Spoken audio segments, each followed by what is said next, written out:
are these people? And speaking, one of the reasons for that, we got this guy. Do you know about this guy? Elliott Abrams. You heard of him? I know he's a warmonger and he's worked through a couple administrations. Yeah, worked through. He was Trump guy. Worked through Bush, I think, too. Looks like the evil guy from the Raccoons show. Sure. I mean, he definitely looks like one of those off-brand Bond villains, you know, like those that Kirkland Bond villain. So is this from Caitlin Johnstone? She writes that presidents keep hiring Elliott Abrams because the U.S. empire is just that evil. That feels like we knew that, Caitlin. So CNN reports that President Biden has nominated criminal neocon Elliott Abrams for a position to the United States Advisory Commission on Public Diplomacy. Right, so this is CNN reporting that Caitlin is addressing, which according to the U.S. State Department is responsible for appraising activities intended to understand, inform, and influence foreign publics, and pays acute attention to the U.S. government's official foreign propaganda arm, the U.S. Agency for Global Media. Okay, so that's who this guy's being appointed to, right? When you hear, usually when you hear someone called a neocon, it's not a strictly accurate description from a technical point of view, and is frequently used to just mean warmonger, but Abrams is actually a proper PNAC neoconservative ideologue with deep ties to the old school neocons of the 1970s and has helped promote violent U.S. imperialism in Latin America and the Middle East for decades. In addition to serving as the Trump administration's special representative for both Iran and Venezuela, two of the nations where Trump's foreign policy was at its most murderous, Abrams is probably best known for confessing to his role in the criminal cover-up of Iran-Contra during the Reagan administration. CNN, notoriously reluctant to criticize both U.S. foreign policy and Democratic presidential administrations, was surprisingly critical on this point in its report on Biden's nomination of Abrams to the position. Right, so here is CNN here. At Kala Walsh responding, Biden is nominating Elliott Abrams, a war criminal, even enough that even CNN points out his role in leading the Iran-Contra operation and supporting U.S.-backed genocidal massacres in Latin America. So here's CNN. Biden has announced its intention to nominate a former appointee under former President Donald Trump with a controversial past in Latin America to the bipartisan United States Advisory Commission on Public Diplomacy. Right? I love how they even whitewash that a bit. This is controversial past, you know? Yeah. So controversial, illegal murders. Right. Yeah. They tortured some folks. Yeah. Well, they murdered some folks too. Indy saying PNAC is the project for New American Century. Cool. Good to know. New American Century. I've not heard that before. Yeah, it sounds like a money laundering operation, like most of these places. I mean, that's the whole stock market. So Elliott Abrams, who has served in 3 Republican administrations, most recently acted as the Trump admin special envoy to Iran and Venezuela, where he was tasked at the time with directing the campaign to replace Venezuelan President Nicolas Maduro. The Republican insider's long history in foreign policy is marked by a 1991 guilty plea for withholding information about the Iran-Contra affair that earned him 2 misdemeanor counts, 2 years probation, and 100 hours of community service. Through his crimes, were later pardoned by President George H.W. Bush. So just a bit of revolving crime door. He does the crime, next guy pays him off, and then hires him again. What? The Bush family's involved again. Right? Darn. The secret Iran-Contra operation, which took place during Abrams' time as an assistant secretary of state in the Reagan administration, involved the funding of anti-communist rebels in Nicaragua using the proceeds from weapon sales to Iran, despite a congressional ban on such funding. That's that classic, you know, we don't fund terrorists. If communism is so horrible, why are we spending billions to fight it? Surely it would collapse on its own, right? Because the Russians also fund Um, pretty much. We gotta have someone to fight. God, how un-American of you. Yeah, we need someone. In his role under former President Ronald Reagan, Abrams was also blasted by a Human Rights Watch report for an attempt in a February 1982 Senate testimony to downplay reports of the massacre of 1,000 people by U.S. trained and equipped military units in the Salvadoran town of El Mozote in December 1981, the largest mass killing in recent Latin American history. He insisted the numbers of reported victims were implausible and lavished praise on the military battalion behind the mass killings. Stances he doubled down on when he were put on display during a 2019 House Foreign Affairs Committee hearing by Rep. Ilhan Omar, a Minnesotan Democrat who used his history in Latin America to call into question his credibility. When you're so gross that even CNN is disgusted by you, you're a special kind of gross. So, Yeti, you want to see Ilhan Omar grill this guy? You down for that? I'm down. Okay. Let's do this and this and crank the volume and action. Ms. Omar. Thank you, Chairman. Thank you all for being here, and thank you for your testimonies. Mr. Adams, in 1991, you pleaded guilty to 2 counts of withholding information from Congress regarding your involvement in the Iran-Contra affair, for which you were later pardoned by President George H.W. Bush. I fail to understand why members of this committee or the American people should find any testimony that you give today to be truthful. If I can respond to that. It wasn't a question.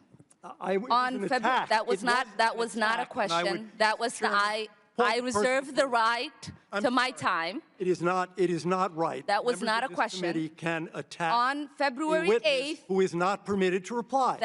That was not a question. Thank you for your participation. On February 8th, 1982, you testified before the Senate Foreign Relations Committee about U.S. policy in El Salvador. In that hearing, you dismissed as communist propaganda report about the massacre of El Mozote, in which more than 800 civilians, including children as young as 2 years old, were brutally murdered by U.S. trained troops. During that massacre, some of those troops bragged about raping a 12-year-old girl before they killed them. Girls before they killed them. You later said that the U.S. policy in El Salvador was a fabulous achievement. Yes or no, do you still think so?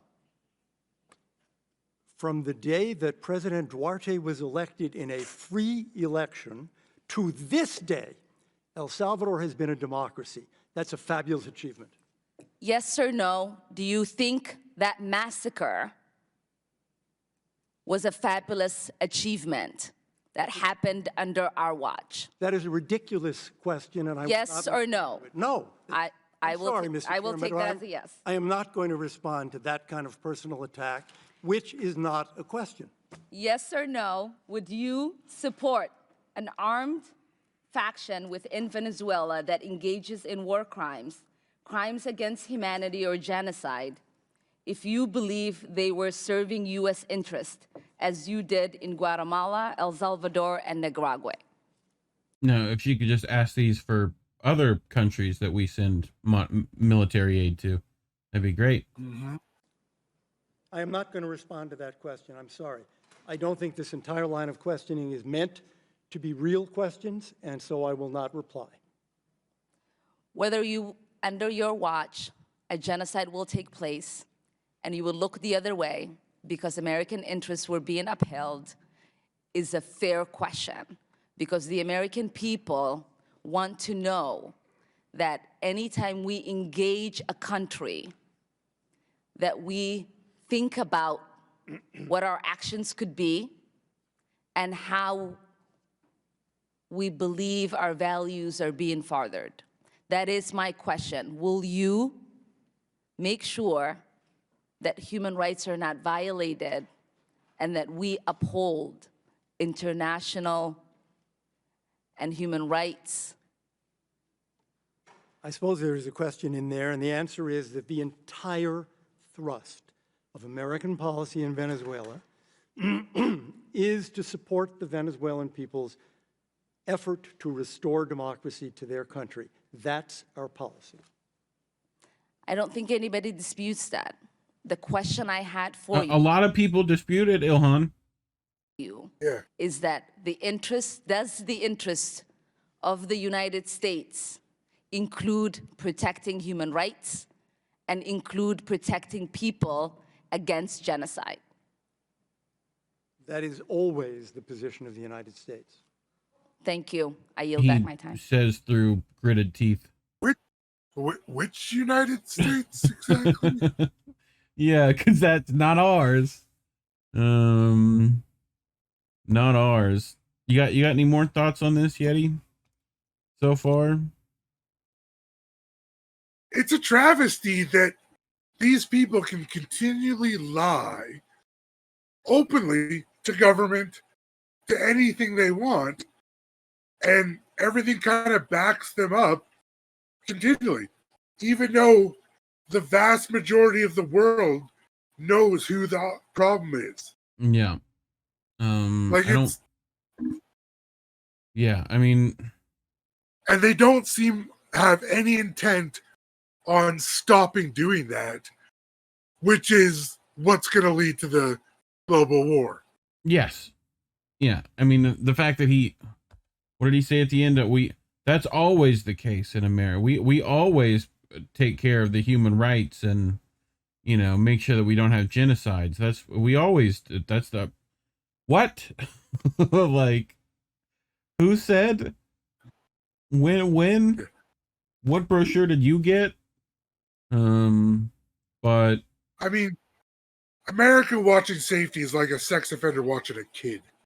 yeah, they create their own reality, says Indy. Yeah, exactly. Yeah. It's whatever they say it was. So I got a bit more here. So as Forrest noted, this would be the fourth presidential administration that Abrams has been a part of, despite being a confessed crook and despite pushing for bloodshed at every opportunity in some of the U.S. empire's most notorious criminal actions. Abrams is such a cold-hearted killer that he openly admitted during a 1985 conference that the purpose of aiding the Contras in Nicaragua was to, quote, permit people who are fighting on our side to use more violence, end quote. And has promoted U.S. military violence against Iraq, Syria, and Iran with remarkable forcefulness throughout his career.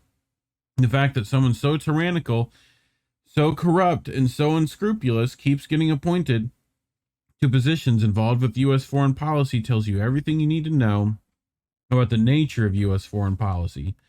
It's actually a damning indictment of our entire civilization that swamp monsters like Elliott Abrams remain esteemed members of society instead of revealed outcasts who can't safely show their faces in public. They should be driven from every town they try to enter and unable to secure even entry-level jobs working for minimum wage, but instead they're employed as high-profile pundits, think tankers, and political officials providing expertise on some of the most consequential matters in the world. To paraphrase a quote often attributed to Jiddu Krishnamurti, it is no measure of health to be well rewarded in a profoundly sick society. Because our society is so profoundly sick, one of the fastest ways to fortune and esteem is to be as gross as Elliott Abrams. That's how messed up you have to be inside to rise to prominence within the U.S. power structure, willing to say and do whatever needs to be said and done in order to secure the continued dominance of the global empire that is sustained by human blood.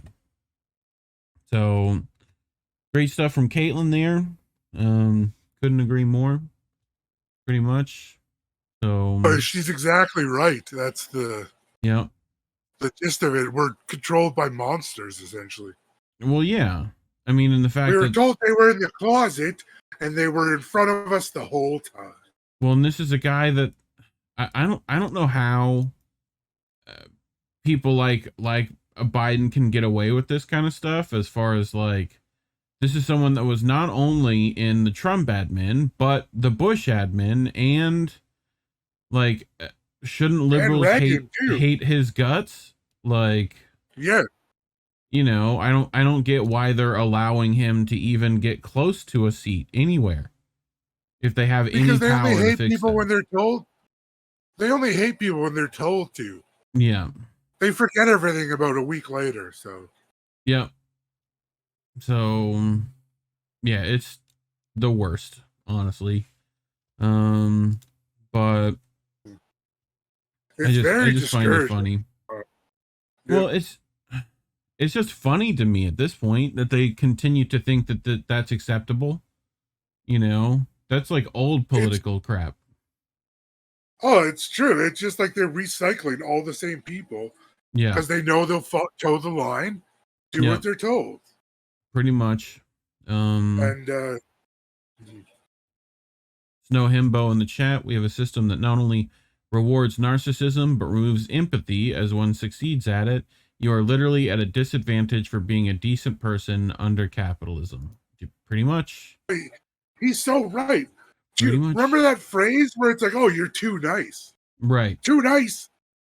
Yeah. Give a homeless guy a sandwich. What's wrong with you people? Ain't nobody got time for that. Ain't nobody got time for that shit. But anyway.